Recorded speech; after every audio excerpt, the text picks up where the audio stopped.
Assalamu alaikum everyone and welcome to my channel. Today I will narrate you a story which name is Little Red Riding Hood. Once upon a time there lived a little girl called Little Red Riding Hood. She wore a beautiful red cap that her grandma made for her. One day her mother said, "Come here, Little Red Riding Hood. Your grandma is not very well. I would like you to take this bread and cheese to her. But remember, stay on the path." Little Red Riding Hood set off to her grandma's house. She lived on the other side of a forest. As Little Red Riding Hood was going through the wood, she met a wolf. He was waiting for her to get closer and closer and closer. And then he jumped out from behind a tree. The wolf asked, "Where are you going?" Little Red Riding Hood said, "I'm going to see my grandma because she's not very well." The wolf gazed at her and said, "See these pretty flowers. Why not pick some? I'm sure your grandma would love them." "What a good idea," said Little Red Riding Hood, and she skipped from the path to look for flowers for her grandma. Then the wolf ran to grandma's house and knocked on the door.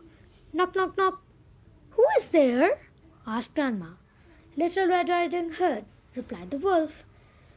Grandma whispered, "Come in." "And come in. I'm too ill to come to the door." The wolf let himself in. Poor Granny did not have time to say another word before the greedy wolf gobbled her up. He put on her nightgown and nightcap. He jumped into Granny's bed and pulled the covers over his nose. Unaware of what happened, Little Red Riding Hood came joyfully to her granny's house and knocked on the door. Knock, knock. Behind the door, a hoarse voice answered, "Is it you, Little Red Riding Hood? Come in, come in." Now Little Red Riding Hood realized that her granny may feel very ill, and feeling a little worried, stepped in the house. Little Red Riding Hood was very surprised when she saw her grandmother. "Granny, what happened to you? Why have you got those large ears?" the girl asked, amazed. "All the better to hear you with," the wolf answered.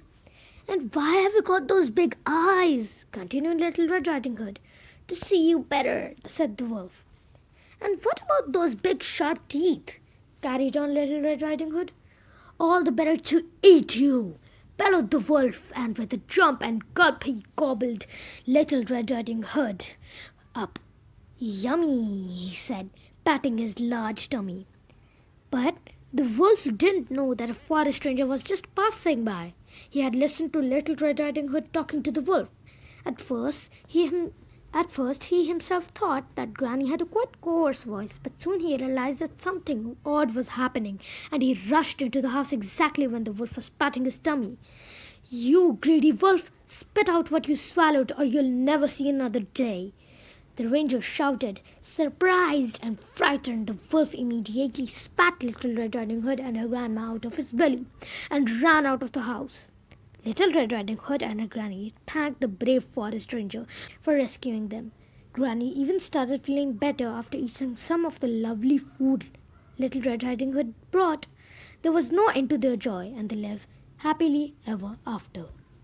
The end.